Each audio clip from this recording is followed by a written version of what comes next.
Assalamualaikum warahmatullahi wabarakatuh. Kembali lagi ya di channel Muhammad Sohib.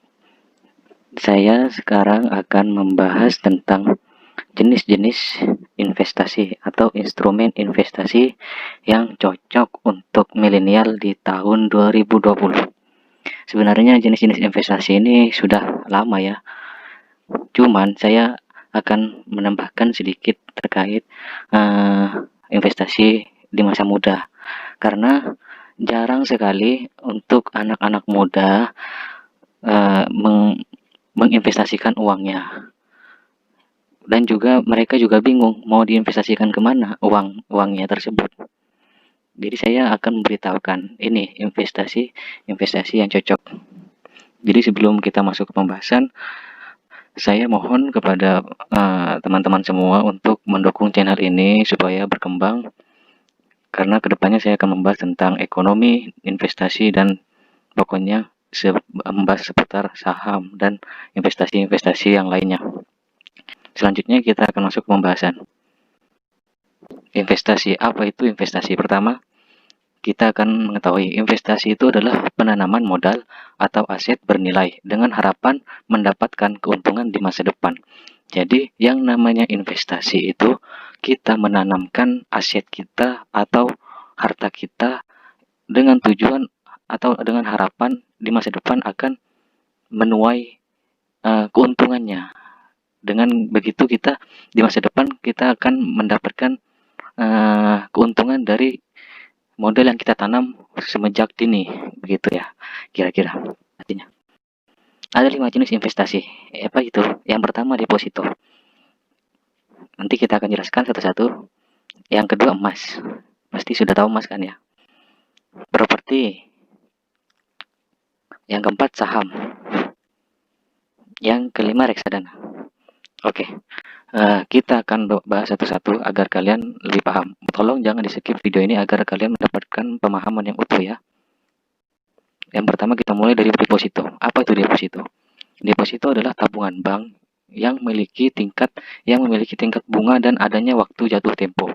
Jadi bedanya deposito dengan tabungan biasa itu, deposito ini memiliki tingkat bunga.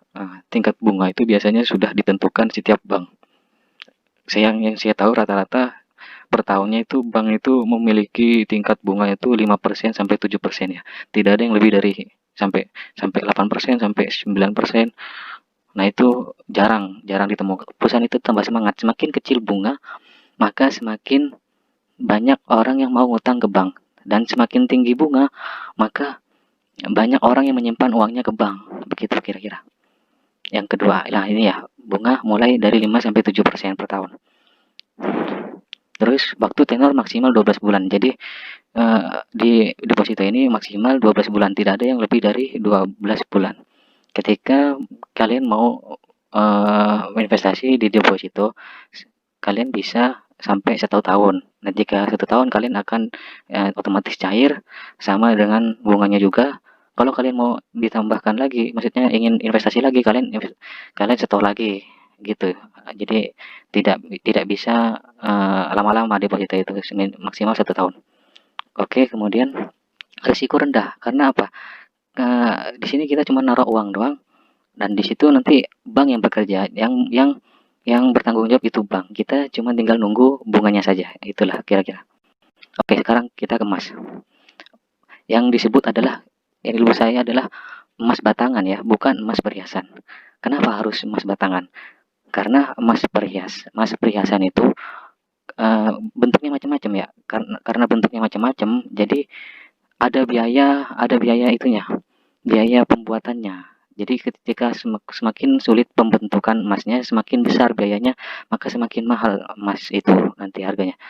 Ya mahalnya bukan karena emasnya, karena pembuatannya itu semakin sulit gitu. Jadi saya sarankan untuk membeli emas batangan saja, karena emas batangan ini lumayan stabil harganya untuk jangka panjang, mengikuti nilai emas dunia. Jadi, nah ini nilainya cenderung stabil ya kalau emas ya. Ya, saya sarankan kembali kalau emas harus emas batangan saja, jangan emas perhiasan. Risiko rendah. Nah, risiko rendah. Risiko rendah maksudnya gimana? Risiko rendah ini tidak fluktuatif, nilainya itu tidak fluktuatif, tidak naik turun. cenderung stabil setiap tahun. Jadi emas ini menurut saya cocoknya itu untuk menjaga nilai uang saja. Kalau investasi sih kurang menguntungkan sih kalau kalau jangka pendek. Kalau investasi jangka panjang lumayan bisa untung. Tapi kalau kalau jangka pendek saya tidak sarankan untuk emas ya. Emas ini sepertinya cuman menjaga nilai saja. Nah, ketika kalian misalnya tahun 2010 harga maksudnya pendaftaran sekolah SD 10 juta. Nah, ketika punya anak tapi belum masuk umur SD, maka nunggu 5 tahun lagi kan. Nah, uangnya udah ada tapi anaknya masih belum mencapai usianya, maka disimpan dulu uangnya, dijadikan emas ini 10 juta itu. Nah, terus kan kalau 5 tahun lagi kan otomatis biaya pendaftarannya itu kan akan naik. Nggak apa-apa. Ketika semuanya naik, emas itu juga akan naik kan harganya. Nah, otomatis kalian jual itu misalnya dulu 10 juta dapat 5 gram. Nah, sekarang 5 gram itu misalnya sekarang sudah 5 tahun kemudian 5 gram itu 15 juta. Dan mendaftarnya tetap 15 juta juga, naik 5 juta, maka cukup kan? Nah, begitulah menjaga nilai. Terus yang keempat adalah tak mudah rusak, tidak mudah rusak ya. Memang tidak mudah rusak. Menabung bisa mulai dari 0,5 gram. Nah, 0,5 gram. Itu kita bisa mulai dari 0,5 gram sampai 1 kilogram. Kita cicil-cicil bisa. Oke, saya beritahu lagi, emas ini risiko rendah kalau investasi. Cuman ada risiko lagi. Risiko emas ini risiko hilang, gampang hilang. Nah, karena emas ini itu loh banyak dicari. Siapa sih yang nggak tahu emas ya? Semua negara pasti butuh emas. Jadi risiko hilang. Kalau mau menyimpan di pegadaian apa ada biayanya, ada biaya apa biaya perawatan. Makanya kalau kalian cuma untuk investasi mending jangan emas dulu lah. Kalau emas cuma untuk perhiasan aja lah sih, untuk apa? Untuk menjaga nilai saja. Kalau investasi mending ke yang lain. Bisa beli di toko dan aplikasi, tapi saya sarankan untuk beli di toko. Karena kalau aplikasi itu tidak langsung kalian pegang fisik emasnya ya. Kalau di toko kalian langsung bisa pegang fisiknya. Nah, nanti kalau di aplikasi saya khawatir kalian ketika sudah beli 1 gram kan tidak memegang emasnya. Nah, itu uangnya dipegang siapa? Siapa tahu nanti takutnya dibawa kabur, kalian nggak dapat emasnya, uangnya habis kan. Makanya saya sarankan langsung beli toko saja. Oke, yang selanjutnya properti. Properti ini banyak ya peminatnya. Maksudnya properti ini juga investasi yang sangat disukai oleh kalangan-kalangan orang menengah ke atas, juga milenial juga ada. Properti ini sangat menguntungkan. Membeli tanah, membangun properti seperti rumah, kios. Nah, itu kan kita bisa membeli rumah atau kios disewakan, kita dapat uang. Itu cocok kalau investasi properti. Dan kalau properti ini setiap tahun tuh naik ya. Grafiknya selalu naik. Nggak ada turun-turunnya. Dulu rumah saya itu juga, rumah orang tua saya itu harganya 40 juta di tahun 2000. Sekarang harganya itu 500 juta. Bayangkan, sudah naik berapa persen. Cocok ya. Oke, risiko rendah. Iya, risiko rendah. Kalau kita beli tanah risiko rendah. Juga rumah risikonya cuman paling rusak apa gitu, ganti bocor atau genteng apa gitu ya, apa ngecat gitu toh, rusak apanya toh gitu. Cuman itu toh. Kalau harga tanah dan rumahnya itu kemungkinan setiap tahun akan naik. Sewaktu bisa rusak ya. Saya tadi sudah jelaskan. Rusaknya itu seperti bocor apa gentengnya gitu ya.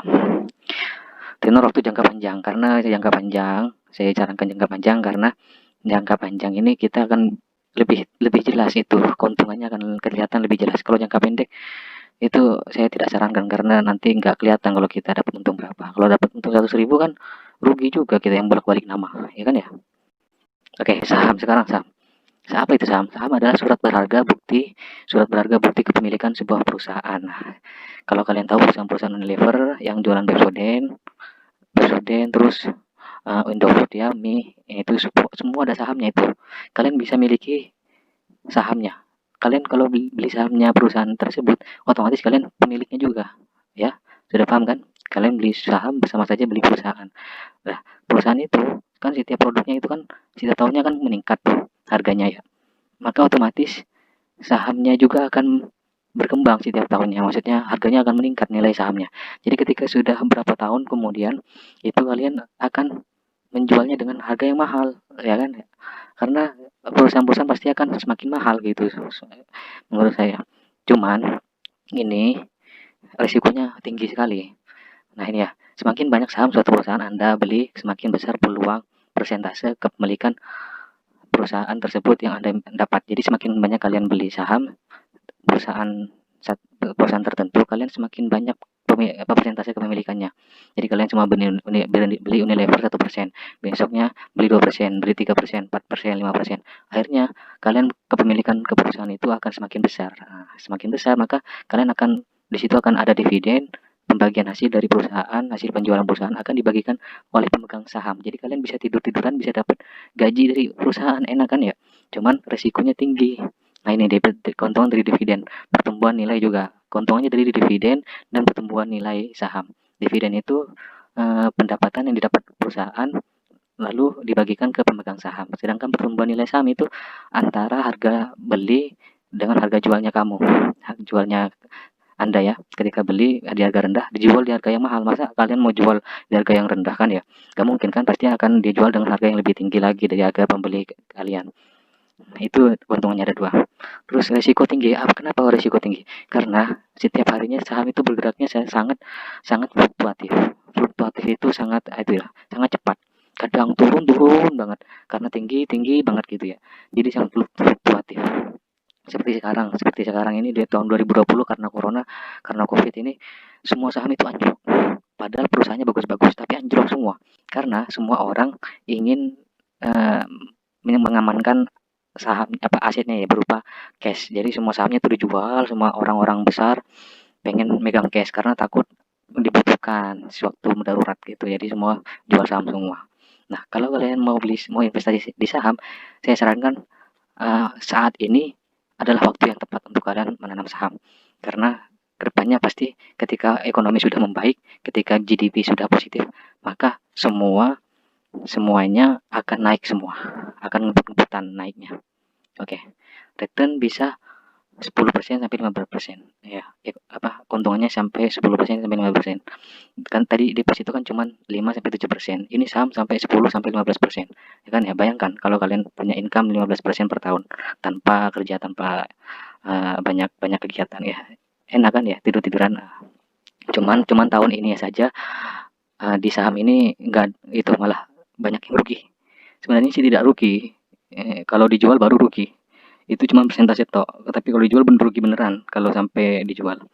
Karena kalau belum dijual nggak apa-apa, ditunggu sampai naik baru jual nggak apa-apa, itu nggak rugi, jadi nggak rugi. Reksadana, oke, reksadana ini adalah dana dari beberapa investor dikumpulkan menjadi satu untuk kemudian diinvestasikan ke berbagai instrumen di pasar modal. Jadi reksadana itu apa? Reksadana itu wadah untuk menampung dana-dana investor menjadi satu, kemudian diinvestasikan ke pasar modal. Lalu siapa nanti yang menginvestasikan? Nah, di situ di reksadana itu ada manajer investasi. Ada manajer investasi. Biasanya kalau reksadana itu manajer investasinya memang sudah handal gitu. Maka kalian juga harus bisa memilih uh, manajer investor yang benar-benar profesional. Karena kalau sekali kalian menaruh uangnya ke manajer investor yang kurang profesional, bisa-bisa kalian keuntungannya sedikit atau bisa rugi ya. Jadi harus pintar-pintar memilih manajer investor. Dan di sini reksadana ini risiko sedang. Risiko sedang itu maksudnya tergantung pasar juga. Cuman kalau kalau reksadana ini ada tiga macam. Ada reksadana pasar uang ya, reksadana pasar uang, ada reksadana obligasi, ada reksadana saham. Jadi kalian bisa milih gitu, mana risikonya yang lebih rendah gitu. Yang saya sarankan adalah reksadana obligasi, karena obligasi ini rata-rata itu kan surat berharga dari pemerintah ya, surat utang dari pemerintah itu kan harus dibayarkan. Misalnya surat utangnya 7% itunya bunganya, maka harus dibayarkan. Nah, kan ya. Jadi tetap dapat keuntungan walaupun market sedang turun. Jadi tetap dapat untung. Sedangkan saham ini fluktuatif, jadi risikonya tinggi, tapi untungnya bisa tinggi juga. Oke. Yang saya tahu reksadana itu ada 4 aplikasi, yaitu yang ini ya Bareksa, ini saya kurang paham ya lambangnya siapa. Kalau ini ajaib, ini bibit. Sudah ya? Sudah paham? Kalian tinggal cari aplikasinya. Ini Bareksa, ini kurang kurang paham juga. Ini ajaib, ini bibit. Oke. Selanjutnya, investasi mulai dari 10.000. Oh, sebenarnya bukan 10.000 ya, 100.000 ya. Jadi investasi di reksadana itu bisa 100.000. Bayangkan kalau kalian bisa investasi 100.000 setiap setiap bulan kan ya, kan semakin besar aset kalian di reksadana. Beda dengan emas. Kalau emas kan kita harus beli 0,5 gram kalau ada. 0,5 gram atau 1 gram. 1 gram. Kita ngumpulin 1 gram harus ngumpulin duit dulu, harus ngumpulin duit dulu baru beli 1 gram. Kalau reksadana ini mulai dari investasi yang kecil saja bisa. 100.000, 100.000, 100.000 bisa.